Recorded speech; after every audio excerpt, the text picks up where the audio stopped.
So listen, my first guest is one of the best OG drummers, y'all, that I know. He has played, and the world, okay? He has played for Aretha Franklin, Dolly Parton, Stevie Wonder, and other amazing legends. Yet, he says he's always had a second dream in mind. Y'all, that's baking. Please help me welcome Mr. Ralph Rolle! Yeah! How you doing, baby? Hey! These guys are crazy. Are they crazy or what? I got to give it up for my people. Go ahead, give it up for the band. You Y'all guys. give it up for the band. I miss hugging her to give y'all props. I'm sorry. Don't do That's that. major. Yes, Mrs. Sisaundra. You only get that chance once, too, so it's over. Have a seat, please. It's such an honor to have you here. Thank you. I'm glad to be here. The one and only, Yes. one of the most prolific drummers ever to walk the planet. It's a pleasure to have you here. Thank you. I just work hard. That's all it is. Yes, you do. That's what it takes. So listen, let's just go back to the beginning a little bit. Mm-hmm. Let's talk about your childhood. What was that like? It was horrible. It was horrible. No, I'm kidding. We got a violin for you, too.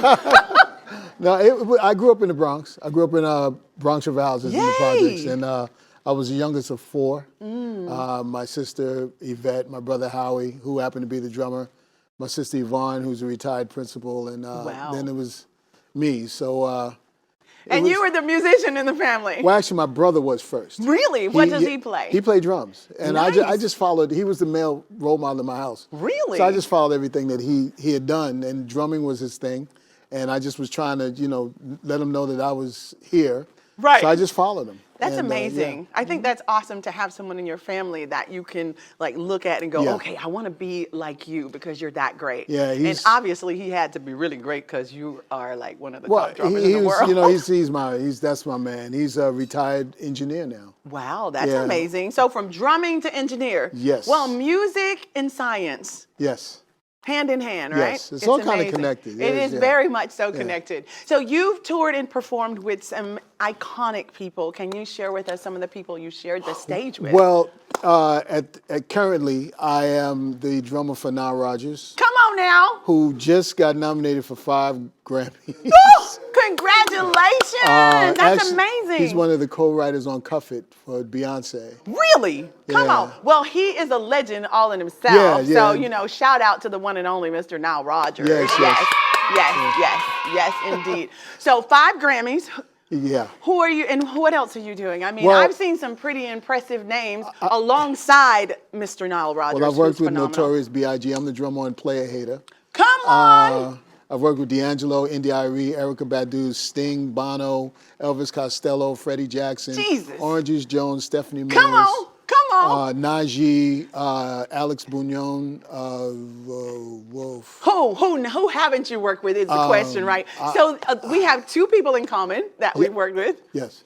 So Sting, Yes. Kingdom of the Sun, I worked on that with him with Elton John. Nice. Never as much as you probably worked with him, like touring and doing stuff No, on the road. I didn't tour with him. I You just were in did the some. I studio? did some spot dates and some private affairs with him. But Yes. it was great. Those are the best kind of affairs to do with them. Yes. And also, who else did you say? Najee. Yes. Najee. Najee and I go back from the neighborhood. We used to play in a local band together called Indigo. Oh my goodness. And when I played on his first record, and then he became the Najee. The Najee that we know now. Yeah. Oh my goodness. He's a dear friend of mine. I'll have to tell him a good that. guy. He's a really great guy. And so are you. We're learning very quickly that you are. Thank you. So NBC, it's Showtime at the Apollo. You were the drummer for It's Showtime Yes. at the Apollo. Dun, dun, dun, dun. For 12 seasons. Yes, long time. Oh, my goodness. Yeah, I was talking to the band, and I was telling them how much of a learning experience and how beautiful it was to actually be the drummer. So I did the TV show for 12, and I actually worked there for 17 years. Wow. And that's when amazing. I went on to go with Nile. But it's just it was a great experience. I just hope every musician on earth gets a chance to play at the Apollo Theater. Yes, It's a an beautiful honor. place. It Yeah, really yeah. is. It really is. I did have the pleasure of playing there once in my life, Were and you I nervous? agree. I was nervous as all get out. I was like, please don't let the Sandman come out. And it wasn't even a competition. I was singing with Peebo Bryson at the time, Nice. and Stephanie Mills was opening up. Yes. So it was just phenomenal. So beautiful experience, historic place to be It is in. it's a nice place. And the sound, the acoustics are amazing Yeah, in there very, for it very to be be so... Such an old theater. It used to be an older burlesque theater back in the day. Ah, voila. Yeah. So listen, let's talk about you. Let's talk about you. So you've also worked with Mary J. Blige. You've worked with John Legend. Yes. And you named the other artist. While drumming, were you baking while you were meeting all of these fabulous people, doing all these cool things on tour? Were you baking at the same time? Actually, I was. I started. Really? Yeah, I was a shy kid coming up, and I liked just doing things like baking and gardening. You know, a kid from the projects is not very popular when you do things like baking and gardening. Right. But you know, my mother was the person that pushed you to do the things that you like to do, no matter what. Right. It doesn't So, matter and what also I people was think. kind of shy, so the baking worked because it was a chance for me to give cookies to girls because I didn't have. To girls. No, I love it. You know, because all my friends growing up, I felt like they had like swag. And, Right, they got you know, some they game. were cool, you know, and I couldn't just, I would talk to girls and go, hello, you know. You're like, ooh, I baked you some cookies. That's a whole Right, so nother approach. Right, and, oh, that's so sweet. Oh my God, every girl Yeah. wants a guy that can bake cookies. There you go, right? there you go, there you Oh go. my goodness. And it works, so I kept it up. I love it. And I read that you have been baking cookies, or you were baking cookies with your grandma since she could stack phone books on the seat for you to reach the table. When my grandmother at the time lived with my aunt, and we would go over and see her, and my cousin Vincent is a year younger than me. So since we were the youngest in the house, we would have the pleasure and the task of cleaning the bowl.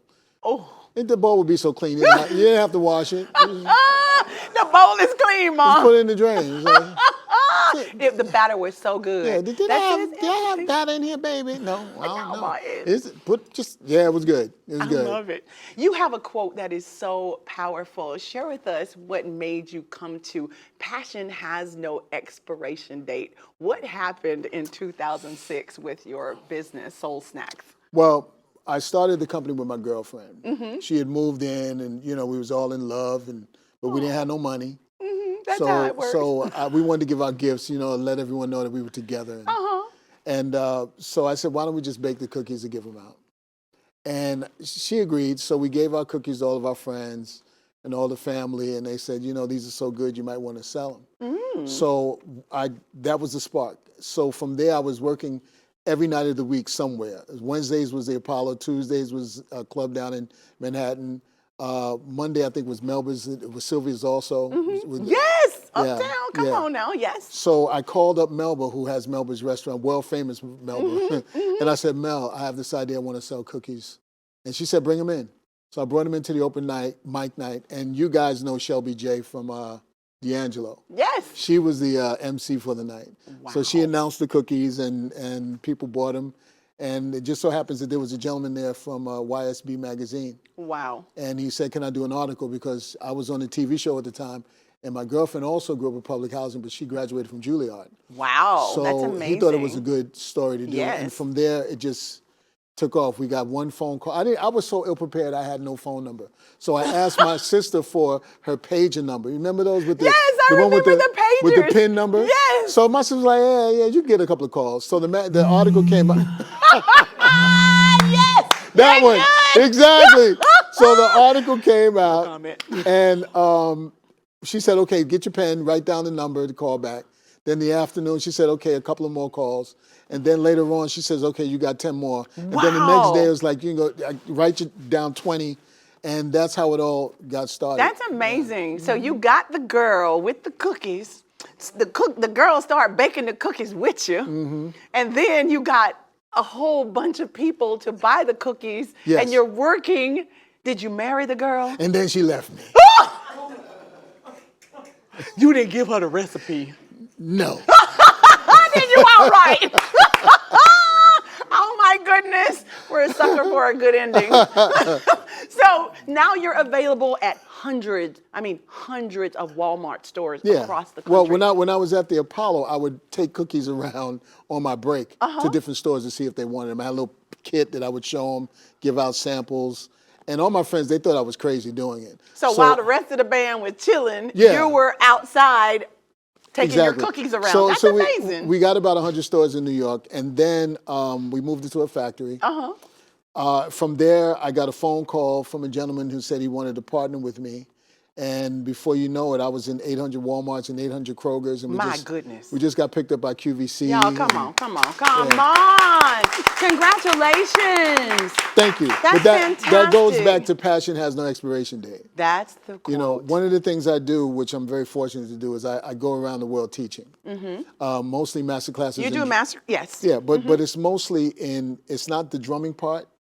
It's about the motivational and experience that I'm trying to pass on and give away. You can't keep those gifts. You got to give those away. It's so true. But one of the things I learned is, passion has no expiration date. If you believe in something, you'll work at it forever. Forever. Because it's not about the money. It's about finishing the thought. It is so true. That is powerful. Very well said. So with your cookies, the Soul Snacks, you have all these different flavors. Look at, my God. Grampy's chocolate peanut butter, down home double chocolate chip, and this one over here. I can't read it, but I took one in the bag and hid it. Yeah, I saw that. The chocolate coconut, the coconut milk chocolate toffee. Oh my goodness. Ebony and Ivory almond cookies, Uncle Ralph's sweet potato, y'all, chewy oatmeal chocolate chip. Look, the holidays are here. It sounds amazing to have these as gifts to share with friends. And we have our fresh baked as well. And the fresh baked cookies as well. Yeah. Do you have vegan options? Yes, we do. So many people are vegan now. We do have a vegan gluten-free product as well. That's amazing. Do they come in all the different flavors? We have 6 different vegan gluten-free, and then we have an array of gluten-free. Wow, that's amazing. Well. So we try to cover all bases. So tell us this, Mr. Rolle. What is your favorite flavor? I'm a chocoholic. He's a chocoholic. So the Down Home double chocolate chip is my go-to all the time. Down Home double chocolate chip. Down Home double, not one chocolate. The double. It's got that other chocolate too. The Down Home double. Yeah. Can we call it the double? Yes. Yeah. Listen, it's been such a pleasure talking to you. We're going to take a short break. We're going to be back. Don't y'all go nowhere. Mr. Ralph Rolle is going to be jamming.